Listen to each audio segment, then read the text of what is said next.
Welcome to Moments with Marianne.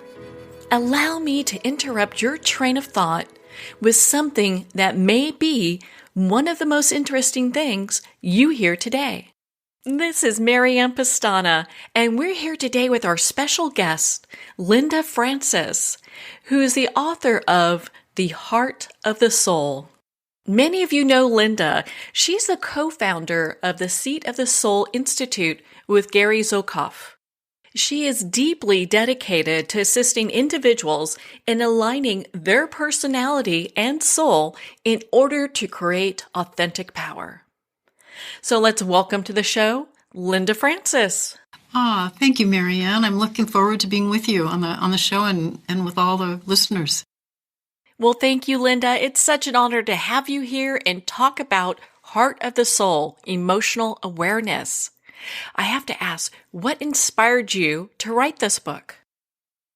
Oh, absolutely. Absolutely. We knew that we wanted to share one of the tools of creating authentic power, and we wanted to share it in a way that would be simple and easy for people to understand and give a lot of examples and exercises to support people. Because it's not something we usually do, right? We're not usually thinking about our emotions or really feeling what's going on in our body. So when people hear the term emotional awareness, I think some of them are going, okay, I'm not quite sure what that is. Can you share with us what emotional awareness is? Well, emotional awareness is being able to become aware of your emotions that come up in your body as physical sensations. And it's a very exciting process, because once you are aware of what's going on in your body as physical sensations, you'll know what kind of emotions are coming up in you. So in other words, let's say I feel jealous of someone, and I think, and I have thoughts and angry thoughts or upsetting thoughts or feeling like I'm inferior or whatever the thoughts may be for each person. And I can actually bring it to how my own experience. That was one of the first things that I actually healed or worked on. Really, I don't know if an emotion is ever really healed, meaning that I was aware. I thought I was a jealous person and that I had a right to feel jealous. And so when I met Gary, I still had that very strong emotion, and I felt like I had a right to feel the way that I did. And so I began to do an exploration, because I knew that wasn't right. That can't be right. This emotion, this feeling of jealousy didn't have it. And I was learning that because I had read The Seat of the Soul. And I knew that everything that I was feeling had to do with me. And I needed to look at that in myself and change myself, not try to change everyone outside of me, because that would be external power. So what I did is I began this process of every time I felt that emotion of jealousy, I'd notice my thoughts again, and then I would notice what was going on in my body as physical sensations. And when I felt jealous, I'd always feel pain in my heart, somewhere in my heart, although I hadn't noticed that before. But then I began to really notice, okay, what's happening in my body as I'm feeling these emotions, as I'm noticing these thoughts. And I would notice that I had pain in my chest area, my heart area, and I also had pain in my solar plexus. And it was pretty intense feeling. But instead of feeling that before, I would just project it out onto someone else, that it's their, they are the cause of it. But instead, I thought, okay, I have things to learn here. And I kept, every time I felt jealousy, I noticed it in myself. I would feel what was going on in my body as physical sensations. And I also would notice my thoughts, and I would choose not to act from that place. And I'll give you an example. At first, when I felt jealous, actually, Gary brought up something to me one time. I was at a many years ago. We were at a gathering in our small town, and he noticed that I was acting differently, and he didn't know what was going on. I felt like kind of cold, and he didn't really understand what was happening. And he asked me, "Is there something happening with you?" And I didn't notice at the time what it was because it was kind of normal for me to feel like I was afraid that there would be someone else he would be interested in at this gathering, another woman. I was really worried. That was what the frightened part was worried about. And so I wanted to leave, and I didn't feel warm or loving or anything because I was caught in that frightened part of my personality. And it was so interesting. What happened is I realized, oh, what he's saying to me, there is something going on with me. And I'd never realized it before. In fact, I thought I was a jealous person. Not that I had a part of me that felt jealous, but that I was actually a jealous person. And that's just the way it is. And so after that, I began to really start looking at that when it happened again. And so I remember that we were at another gathering sometime later, and the same thing was beginning to happen in me. But this time I noticed what was going on in my body. And I felt the pain in the energy center, in the heart, and in the solar plexus. And then I said to Gary, I'm having that same feeling again, but I'm not going to act on it this time. I'm not going to I feel it. I know it's there, but I'm not going to act on it. And then I kept doing that over and over again, not saying anything to Gary. I would just notice it in my body when it would come up. For whatever reason, that frightened part would come up. I'm calling it a frightened part because I think it's really important for people to know that we have fear-based parts of our personality and love-based parts of our personality. And loving parts of our personality create pleasant sensations in our body, and it's also they're aligned with our soul. And fear-based parts of our personality are here as an opportunity for all of us to learn about ourselves more. And so when this fear-based part of my personality would come up, I would feel it, notice what it was, and just not let it control me, not let it control my behavior, not let it control me at all. And every time it would come up, I would notice it and just create with love instead, the best way that I could in that moment. And so I kept doing that over and over and over again. So it was really interesting because Gary not only had written a couple of books before we met, but this Dancing Woolly Masters in the Seat of a Soul. But then later, like we met, I would say the universe connected us a few years after the Seat of a Soul was published, and then Gary went on Oprah about 5 years later, and it was so there were lots of reasons that I could have felt jealous because there were all these people that were really interested and really excited about Gary. But I noticed that because I had worked on that so much, I would notice it once in a while, but it wasn't anything that got in my way at all. And so it's a process. That's what I'm saying. It's a process to look at each of the parts of the personality that keep us from loving.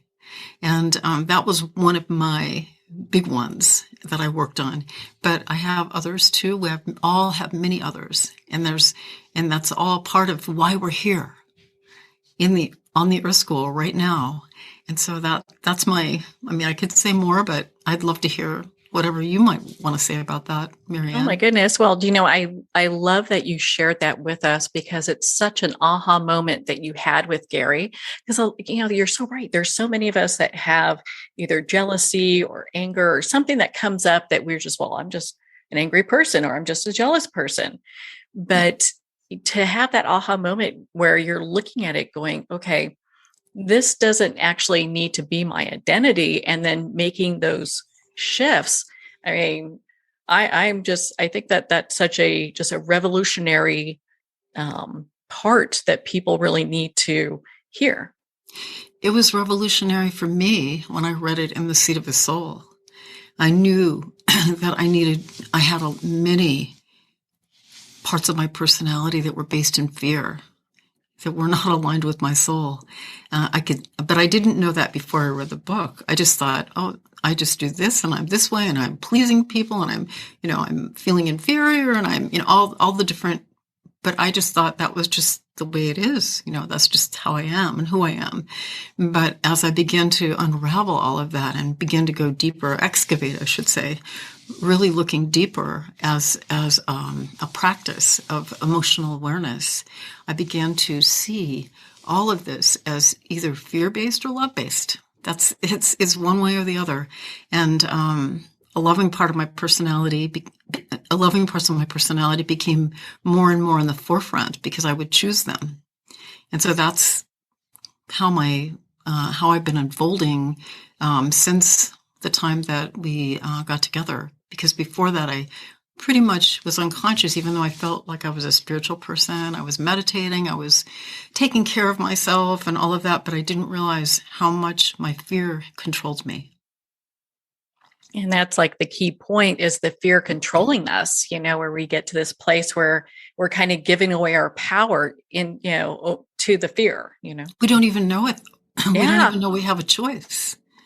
I had no idea that I actually had a choice. And that's one of the reasons that we wrote The Heart of the Soul, because we really felt that it was such a key thing to really emphasize that you do have a choice, and you can use the opportunity of fear-based parts of you and love-based parts of you active in your body as a meditation practice, noticing what you're feeling every moment in your body, in your energy centers, in your chakras, I would call them. Also in the East, they call them that. And so just becoming aware of that. So people talk about meditating every morning, and I agree. I love meditating, but I also feel that my meditation extends to every moment of my day. I want to be aware of what's going on in me so that I don't act from fear, but I act from love instead, more and more often. And that's my practice, to be aware.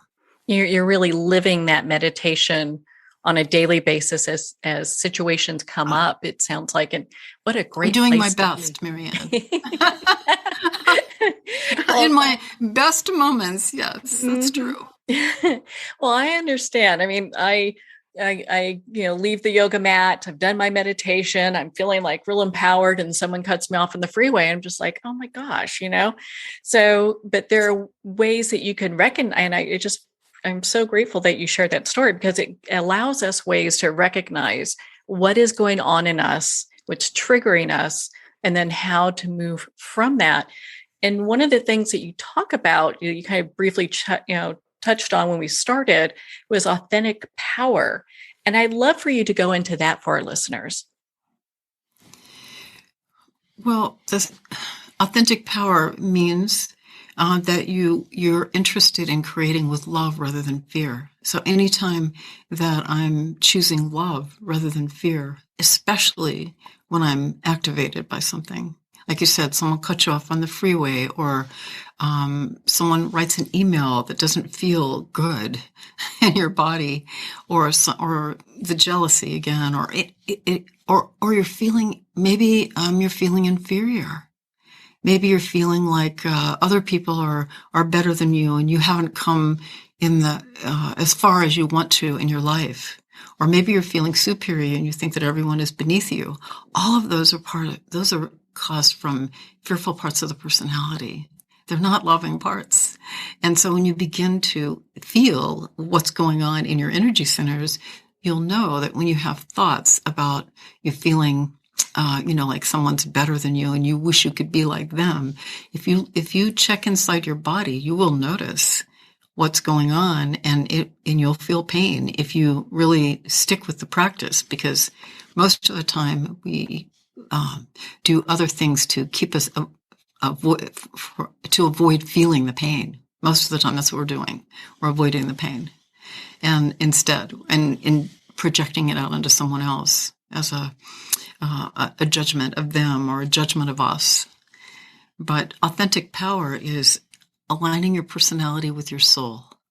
So that means choosing love in each moment that you can. And when you feel like you haven't chosen love, then being gentle with yourself and choosing again in the next moment in a different way. And so you just continue to do that and until you as Gary would be talking about in his book, the new book that he wrote, is you're emerging into a universal human. You're beginning that process by creating authentic power every day. So that's creating with love every moment. And can we do that every moment? Well, I feel like I'm working on it. I do the best that I can to create with love rather than fear. And so I become aware of my emotions and I make choices that are based in love every moment. And that's really, and open to my intuition and follow what it is that I feel guided to do from my heart. Oh, that's just a beautiful place to come from. And I think it really helps people to identify, okay, maybe when I'm feeling these, funky feelings and kind of hurtful feelings in my heart and in any of my chakras or just in my body in general, maybe that's something I need to pay attention to. Not only pay attention to, but know that you can change that in you by making different choices. So there's emotional awareness, becoming aware of the emotions. Are they coming from love or are they coming from fear in you? And then once you know that if you know they're coming from fear, then you can make the choice. And it's not easy to do. Like if you're enraged at someone on the freeway because they've cut you off, that's painful to feel those feelings in your body. Instead of shouting at that person and blaming them, to feel what's going on in you and where that hurts in you. And seeing that, this is something that I needed to look at for myself. The universe is giving me this opportunity to look at this in me so that I can choose to act from a more loving part rather than this angry part that comes up that's coming from fear. And so we always get those, we're getting opportunities all the time, aren't we, Marianne? You know that. We're always getting opportunities. Yeah, I like to say I'm a work in progress, Yes, indeed. That's why we're in the Earth School. We wouldn't be here if we didn't have some things to look at, and that's why we're here. So we can embrace that, or we can wish that we weren't here, or we can pretend like we don't have anything going on and it's everyone else's fault. But that doesn't really change anything.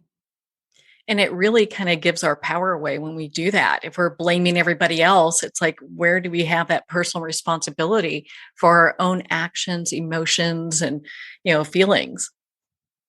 Absolutely. I mean, when someone sees that, when they really can take responsibility, when they commit to their growth and changing themselves, everything begins to change. And then you wouldn't think of anything else but to take responsibility for what you're experiencing, because you're the one who's experiencing it. No matter what the circumstance is, if it's outside of you, where you want to focus is what's going on inside of you, so that you can make really clear and loving decisions. And I'm not talking about people running over you and saying, if you're loving, it's not like that. It's being very clear. It's being opening to your guidance, looking at what it is that you really, really need to address in that moment, because you're being given an opportunity that may not be the one you wanted to have that today, but it's the one that's come up. And that's not the way the Earth School works, where you get to know exactly what's going to happen, because you're here so that you can be flexible and open to what is going on and what's actually happening. You can kind of be in that flow and learn as we go, because if we knew all the answers, how boring would this be, right? Right. Absolutely. Well, boring, but also it's really, that's not the reason that we're here at all. And we can have people around us too to support us, which is what I really love. And I feel like everything in the heart of the soul is pointing to that, like you become aware of yourself, and you also like Gary and I are spiritual partners, but he's not my only spiritual partner. He's my partner in life. We have been together for a long time now, but I love having as many spiritual partners as possible, because I feel that it's a partnership between equals for the purpose of spiritual growth. That means anytime I'm feeling inferior or superior to someone, I can't be a spiritual partner to them because I'm in fear. So when I met Gary, I actually I knew I was being, that the universe, I'll call it the universe, was guiding me toward Gary. I didn't know why. I had no idea, because I felt so inferior to him.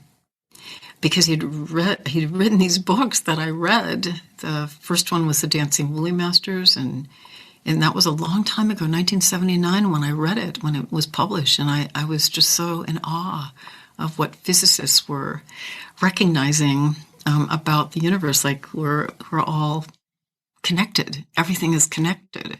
And I thought, oh, physicists are realizing this. And it was really exciting to me because I knew it was true. But no one had ever really talked to me about that so much, but I just knew. And then 10 years later, I saw Gary's name on a book, The Seed of a Soul. And I got that, read it. I thought, whatever he writes, I'm going to read. And so I read The Seed of a Soul, and it really changed the way that I look at everything. I knew what was in the book was true. It resonated deeply with me. But what happened was I realized that I had been supported all of my life. And I think that I didn't realize. I thought, oh, I'm really, I kind of thought of myself as, oh, I know things, I'm intuitive or whatever. But I didn't realize what that meant. I thought it was just something special about me. And when I read in The Seed of the Soul, that it wasn't something just special about me. It was that everyone has support and guidance from the universe. We all have that. And then I began to look back on my life and see how many times I'd been supported in my life. And I was such a gratitude for that. And so that's what began to shift the way that I looked at things. And I saw that, creating authentic power. Gary's talking about not pursuing external power, meaning doing something from fear so that you get what you want to make yourself feel better. And I'd been doing that all my life, pleasing, feeling inferior, sometimes feeling superior, and just running just jealousy. There's so many frightened parts, but that we all experience. But when I realized, but that's okay. It's okay that I have all these, because that's why I'm here. I'm here to align myself with my soul by choosing loving parts of my personality that I also have. And so I've been working on that for a while, that process. Well, I just love how Gary talks about you in the beginning of the book. He shares just how, connected you are to just emotional awareness. And it's kind of a river that you ride all the time, and you seem to get it very, very easily. And I think that that's so important, because I think it encourages people like, okay, this is something that I can do in my life. It's not, it's work. It's not going to be something that I can't accomplish. Oh, absolutely. In fact, it's interesting, Marianne. There's a chapter in the book called The Pass-Through Effect in The Heart of the Soul. And it's a way of feeling your emotions and feeling, things are just so bad, and I feel I can't believe this is happening. And, I was aware, I thought I was aware of my emotions when I was, Gary asked me, he said, why don't we write this together, this book that I feel like that needs to be written about emotional awareness. And I said, well, sure. I never written a book before, and I really wasn't sure how I could contribute at the beginning. And so I said, but I'm open, because I always want to be open and say yes when I feel there's something that's good, it's really going to help stretch me, help me to be more aligned with my soul. So I began looking at how I could contribute to the book. And there were a couple of chapters in it, and one of them is the pass-through effect. And that really was one where I thought, Marianne, at that point, I thought I was so emotionally aware. And really what I was emotionally indulgent. I would feel all these emotions, and I'd be upset and, all this. And yes, I felt them and it was painful. But what I didn't know is that I was indulging them. I was not becoming emotionally aware. And so to become emotionally aware is to feel them in your body and choose not to dramatically act them out. And I have a feeling some of our listeners might be able to recognize this in themselves, because it was something that was so familiar to me that I thought that I had a right to act like this and feel overwhelmed and feel, like someone hurt me and how could that happen, and on and on and on and on. Well, in the process of writing this book, I learned so much about myself, and I was such a gratitude for that, because I realized, what I thought of as, I thought, well, yeah, I know about emotions. I've always been emotional person, but that isn't emotional awareness, being an emotional person and not really recognizing what you're feeling in your body and allowing yourself to feel it, but not act from it. And so I began that practice. And I think the book, it helped me so much in understanding that about myself. So I had such gratitude for saying, yes, I'll work on this book with you. But what I didn't realize is that this person, me, who thought I was so emotionally aware, wasn't emotionally aware. I was emotionally volatile, emotionally indulgent. And so the book, writing it, really helped me to feel what I was feeling and notice, look at, when I'm feeling this is fear in me. And I can feel that, and I can choose differently. I can feel, and so I want to say that too, because it seems like often people don't feel at all what's going on in their body, and they shut themselves off from their emotions, or they feel them so much that they feel they have a right to be indulging them and volatile with them.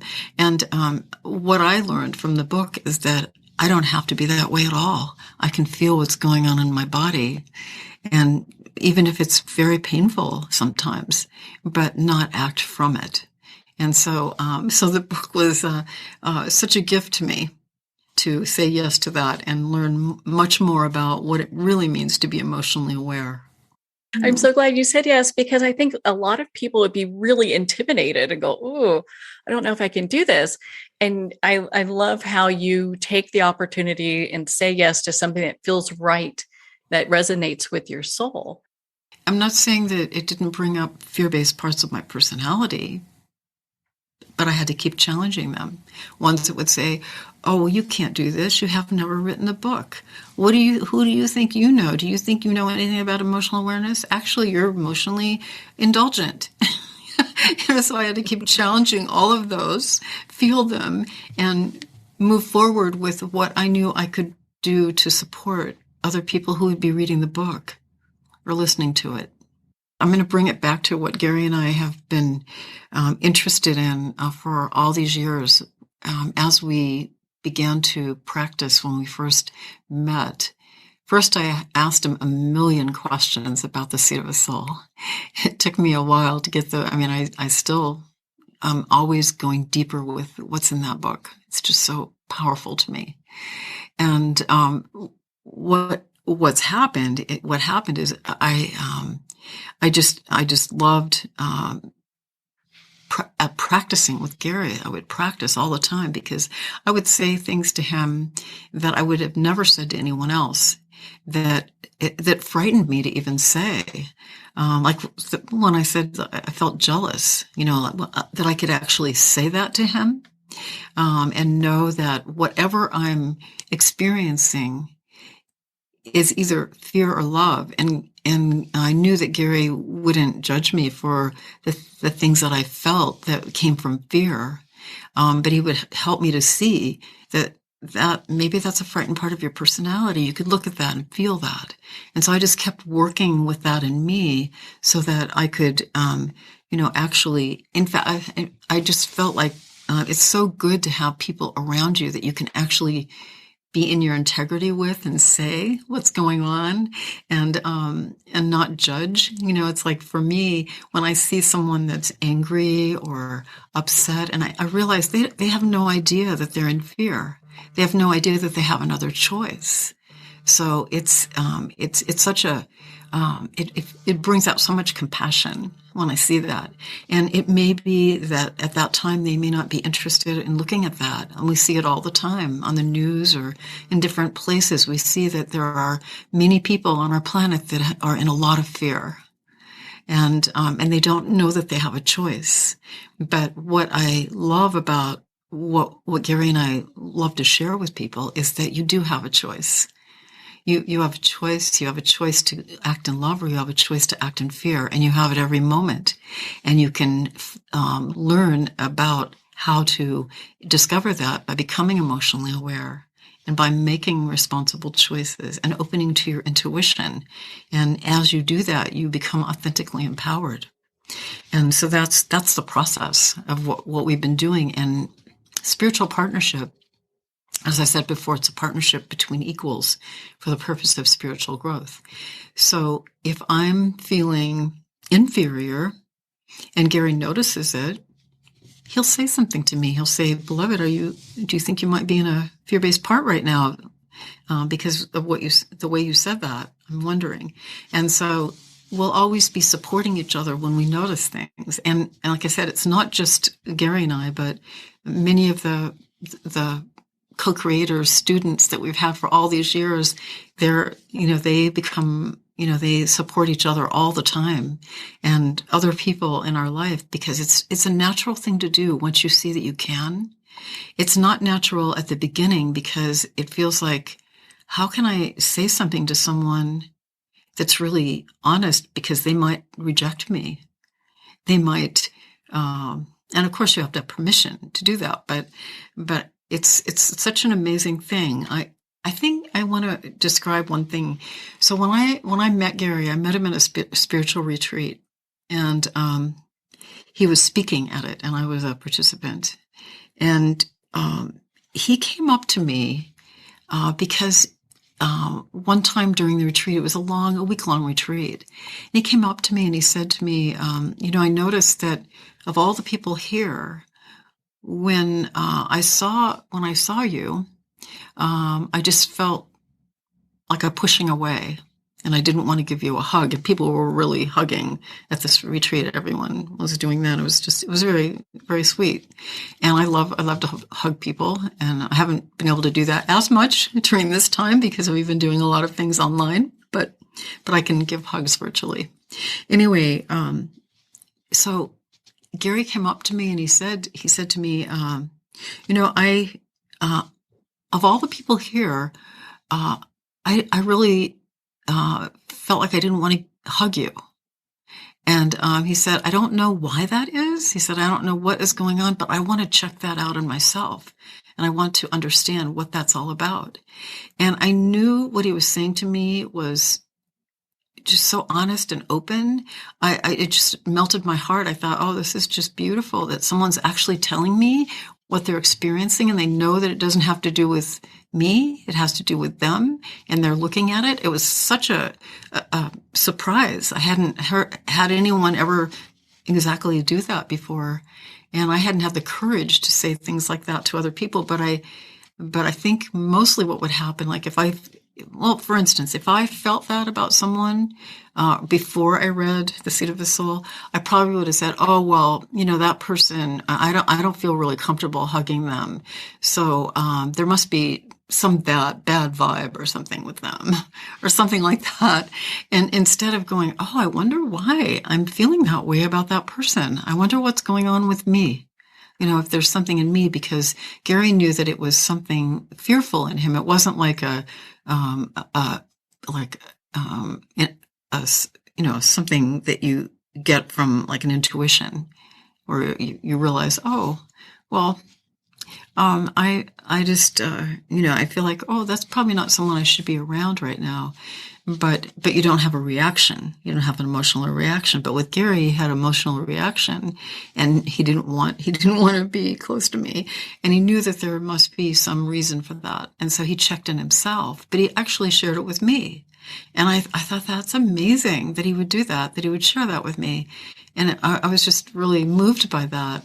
And then I began, and he did some other things similar to that during the retreat as well, and I began to see, oh, I could do that.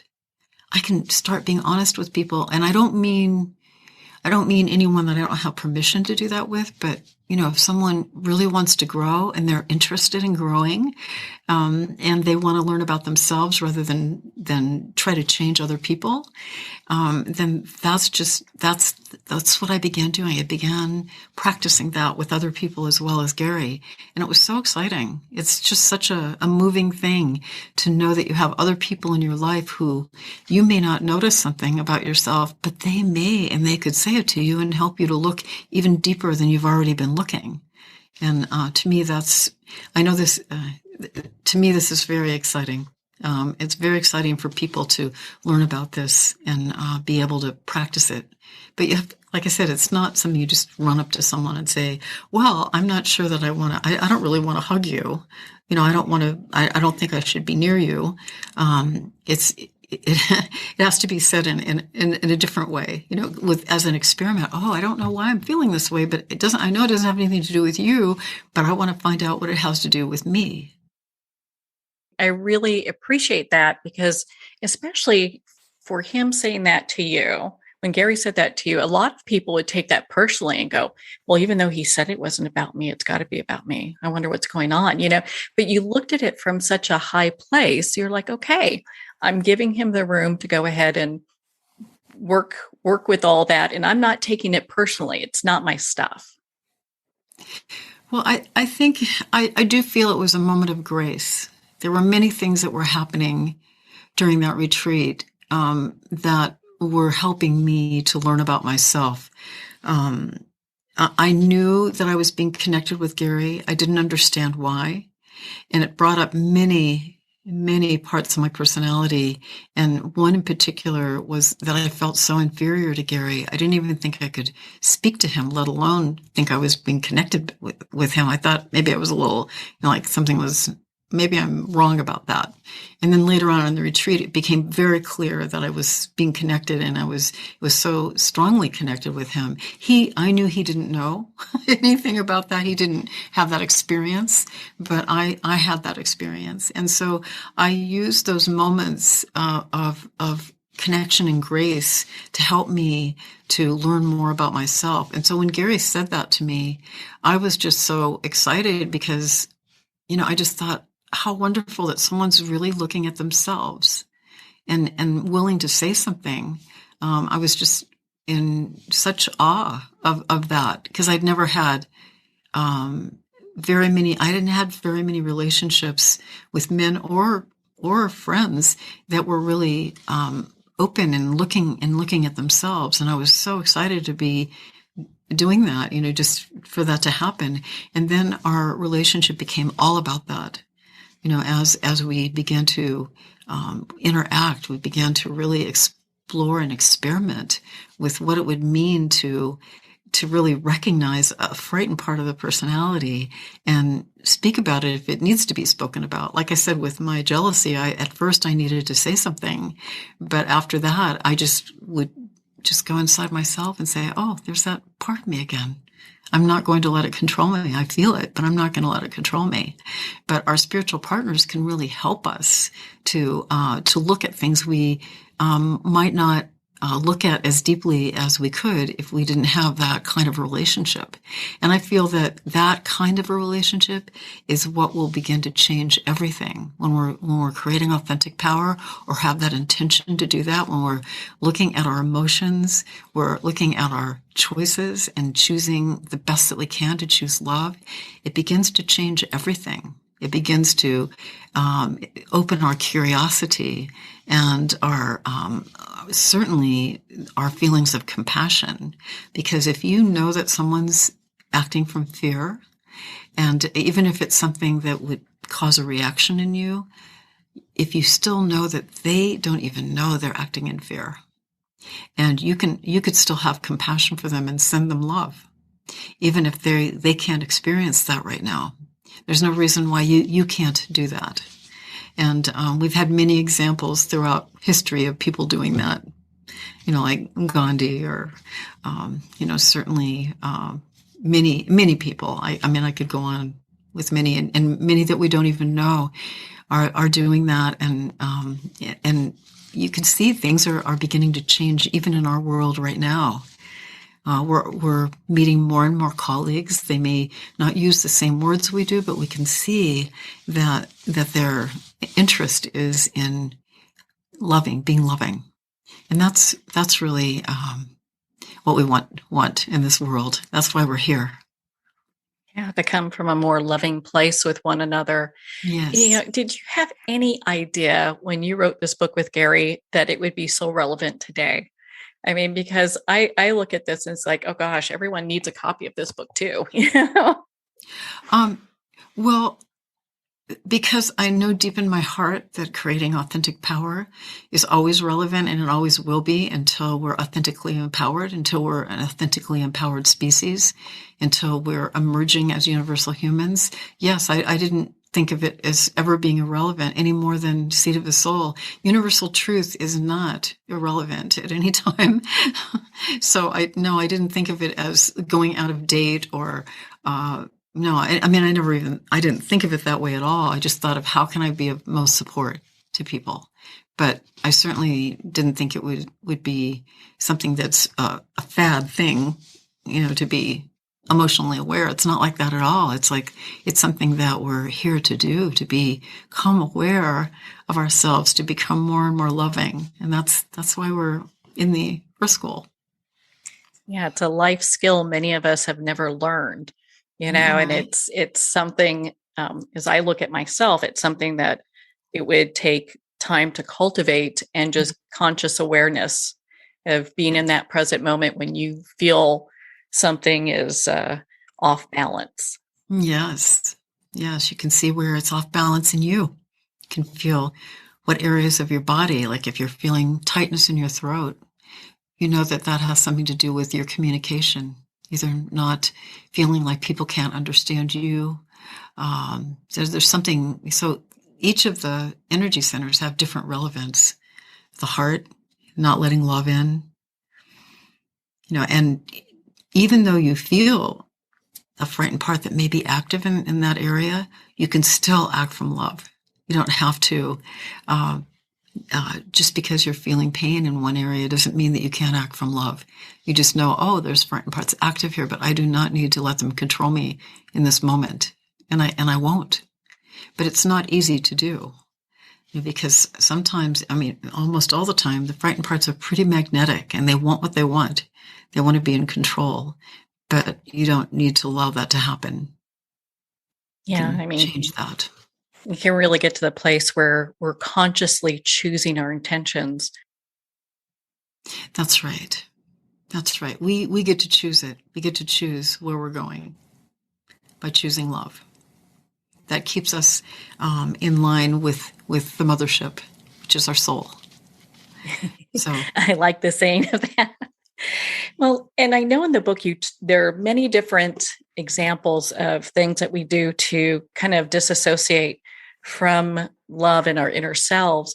And I was surprised to see, being like a people pleaser, how much that is, because you hear people all the time, oh, I'm a people pleaser and I have no time for myself. I'm exhausted. And I would just love for you to share a little bit about that with us. Well, that was the other chapter in the book that was why I needed to help write this book. Because that was a big part of me. In fact, I was always so proud that I could be, a frightened part of me was proud that I could be a chameleon and I could, fit in anywhere, in any situation, because I thought that was a good thing. But what I realized is I was trying to dampen myself and make myself fit in through a fearful part of me that needed to please people so that they wouldn't reject me, or so I wouldn't have to feel that pain of powerlessness that was underneath all of that. And so I just kept working with that in me to see how often I would please people. And it changed things in my life. It changed the people that were around me, actually, because they not only was I pleasing them, but they were really appreciating me pleasing them. And when I didn't please them anymore, they didn't have any use for me. They would rather, in other words, they were attracting other people who would please them in the way, instead of tell them what was really so in that moment. And so it's exhausting to please, because then you're doing something from fear. You're making choices from fear rather than what really is in your heart to do in that moment. And so it's an ongoing process to notice, is this intention to do this coming from love, or is it coming from fear? And what am I feeling in my body right now? What's going on in my body when I want to make this choice, or when I want to make another choice? And so it's just, for me, it's been an ongoing process. I still notice when I want to please. And I don't see, it's not a problem for me. I have frightened parts that say, oh, well, you've been doing this for so long. You shouldn't be feeling this anymore. You shouldn't be having this come up anymore. But that's just a frightened part of my personality that is making me feel like, oh, well, I shouldn't have had this happen. I shouldn't have been pleasing this person. Instead, I'll notice and I'll go, oh, I'm going to do that differently next time. And when I do that, I do a redo. I go and I say, this is what I really meant to say to you. I didn't mean to say that. I meant to say this. And just continuing this experiment of life. It's so exciting when you can experiment with your life and not have to fit into a certain way that you do something. But, oh, you know what? I just realized I did this and I didn't want to do this, and to go back. And I'm not talking about not being responsible for what you say. I don't mean it that way. I'm talking about when you see that you're doing something and you realize that it isn't coming from a loving place, and then you redo it by coming from a loving place instead. And there's nothing more exciting than that. Marianne, what have you been doing when you notice that you're pleasing? What happens? Oh my goodness. A lot of times I will just sit and look at, why am I doing this? Is it coming from a place of I'm not worthy, or I'm not good enough, or where is this kind of feeding into? And there's always a fear base to that. And I do the do-over a lot of the times too. I'll tell people, gosh, I didn't handle that well. Let me try this again. And so it allows me to go ahead, take responsibility for my words, and then also be able to really kind of share a more, spiritually aligned message that I'm looking to share, as opposed to whatever it was that I kind of said before, because sometimes I mess up. It happens, But I think that's so important, isn't it? It's so beautiful what you said, because it's important to know that we're not here to be perfect. We're here to continue to practice being loving. And when we find that we haven't been, then we can do it again. We don't, and not make ourselves wrong for it. Yeah. But do it again. I'm going to try this over again. This isn't what I really wanted to say. So that's beautiful. Yeah, it's so important, isn't it? That's what our life's about, isn't it? Being able to support each other too. Mm-hmm. So you probably have people in your life then that will do the same thing for you then. You probably have spiritual partners as well, right? Oh, yes. Oh, yes, without a doubt. And it's great because you can have these really open discussions with kind of like your own little community or family of choice, or whatever you want to call it, and being able to explore things where in other places, either it's not appropriate or it just wouldn't be like a safe place to do it. Right. And you can determine that. And you can even play with that a little bit and see if someone might be a little open, because it's really helpful. a lot of times I might say to someone, no, I'd really love for you to support me if you notice that I'm really practicing, speaking from love all the time. And sometimes I find that I'm still practicing. I'm not. I'm doing something in fear. If you notice that I'm, for instance, pleasing you, if you think that I am, please let me know that. I'd really welcome that if you would like to do that with me. And so I asked them to, I've asked them throughout the years to help me with that. And it's just so wonderful because then I end up having these wonderful spiritual partners that may not have been that way for me if they didn't know that I had the openness. And it's really great, isn't it, to have the community, the community of people who you can really speak with in the deepest way. And what we want to do is expand that, right? That's what Gary and I have been looking at, how we can expand that happening, how we can support people globally and being able to do the same thing. That's why we've been doing a lot of the things that we're doing right now. We're creating new online courses. We're creating different kinds of online events that we'll be giving. We're also creating a community, looking at how people globally can interact with each other because it's so important. And having people, for instance, right now we have people that are in groups, small groups, and they're practicing what's in the heart of the soul right now. Actually, they're going through all the chapters in the heart of the soul. I think it's every other week they do it, and then we've created questions and different things that they can do to keep practicing with each other when they're in the circles with each other. Like, I think it's twice a month. Yeah, they're twice a month in the circles. And then they just begin to share with each other what they've learned from reading that particular chapter. And it's really exciting because they all get to bring their wisdom and what they're learning, and then they get to bring that out to their family and their friends and their communities, and how they are learning to do things differently. And I love that. I just love, because I feel like spiritual growth is not just a one-person thing, meaning it's so important that we support each other in that. And of course, I have to make the decisions, my own decisions, to create with love rather than fear. But it's great to have other people in support, and that's something that I've seen for a long time. It's like as circles, communities of people begin to practice in this way, not just small groups, but that it gets more and more expansive. It will happen that way, and we're part of that, Marianne. We're part of creating that happening. And it's very exciting. It is. It most definitely is. And I just love all of your work, both that you and Gary have done. And I'm kind of a little late on the scene for this. So I'm going through all the books right now and checking them out.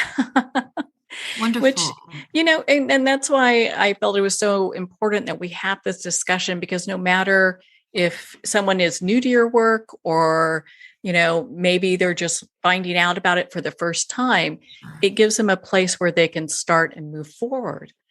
It's true. Yeah. Go ahead. I'm sorry. Yeah, it's true. It's true. People are becoming, the whole thing that we realize is that everyone on this planet, there's this great transformation that's happening that we talk about all the time. And it's happening for the first time in human consciousness. It's never happened before. And so everyone eventually will becoming multisensory, meaning not just you don't have only your five senses to rely on. You have your intuition. You have your other ways of sensing things, because things are very different than the way we see them just from our five sensory point of view in our mind. So it can be quite a different world and a different perspective. So it's really exciting to be able to share with people during this great time, this time of great transformation that's never happened before in human history. And in the next few generations, everyone will have made this transition, but not all people will be creating authentic power. And that's what the work is. The gift is you are becoming multisensory. The work is to create authentic power, to become aware of your emotions, and whether they're love or fear, to make choices from love, to continue to align your personality with your soul, and to grow spiritually and see that that's our mode of evolution. It's no longer survival. It's actually growing spiritually. And one thing that Gary and I always say, and I didn't say it at the beginning, that, everything that I say is something that I ask you just to look at and see if it's something that's relevant to you. But if it's not, let it go. Don't believe anything anyone says, no matter who they are. If they've written a book, or if they're a great spiritual teacher, or whatever it is, it's always up to you to check inside you to see, is that true for you? And is that something that you can use?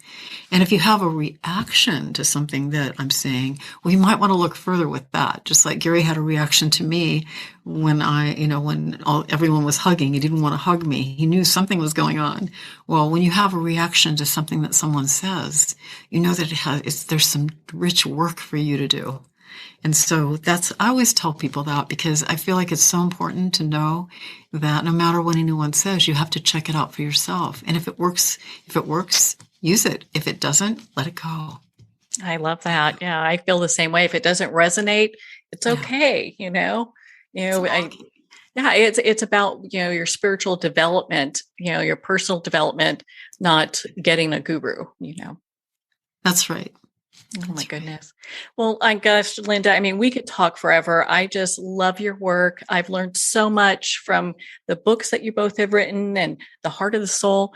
Where can our listeners connect with you and be part of your community and learn more about all of your work? Well, first of all, they can go to seatofthesoul.com. SEAT of the soul.com. That's our website. And we're going to be doing many new things in the near future. So definitely put yourself on our mailing list, and we'll let you know when the courses are coming out, and the self-study courses, and when our live online courses are going to be starting, which will be in January. We're doing a new series called the Journey to the Soul series, and we'll be going deeply into all of what we've been talking about today, but as an experiential way of learning. And we have different programs and different things, so they can I think the best way would be just to go to seatofthesoul.com and look at our website and come and join us, be a part of our community, get on our mailing list, and we'll let you know everything that we're doing, all the different things that are happening. Well, I'm on your mailing list, and I highly suggest everyone do the same. Linda, thank you so much for taking the time to be on the show with us here today.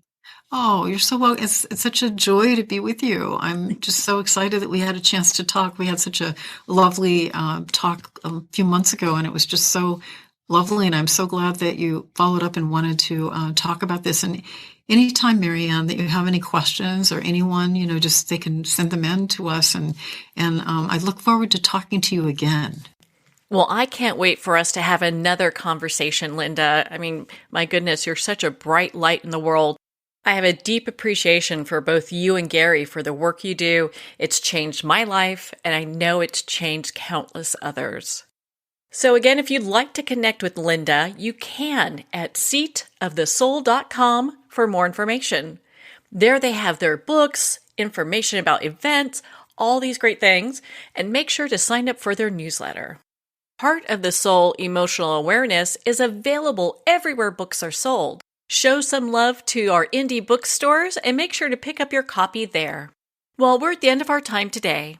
I would like to thank everyone for tuning in. You've been listening to Moments with Marianne, where we make every moment count.